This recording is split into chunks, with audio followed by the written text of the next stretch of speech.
खुलुमबाय निउज 24 बड'लेण्डनिफ्राय आं कनक चन्द्र बर' आरो नै बे समावहाय आं भारत सरकार आरो आसाम सरकार फोसावनाय लकडाउननि सोमोन्दै फंनैसो बुंनो नागिरदों साखाफारा जानायनि गोनांथि।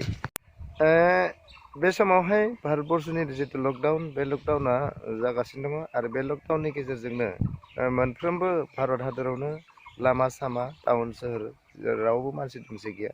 नाथाय नुनो मोनदों जोंनि बर' हारिनि गेजेराव माखासे गामिफोराव दासिमबो लकडाउननि हाबाफारिखौ मानिनो हायाखै आरो बेबायदिनो नैबे मोनसे टंला सोहोरनि मोनसे लामा आरो बे लामायाव मानसि दुमसि सासेबो गैया।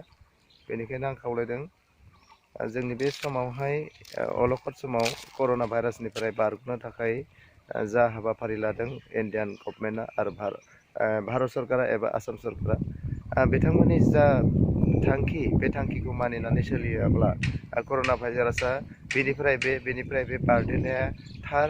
बेनिखायनो गासै साफ्रोमबो माहारिनि मानसिफोरखौ खावलायहरनो नागिरदों निउज 24 बड'लेण्डनिफ्राय जाहाथे नैबे 20 सानखौ मानिनानै कर'ना भाइरासनिफ्राय सांग्रांथि जायो बेखौ निउज 24 बड'लेण्डनिफ्राय खावलायहरनाय थाबाय।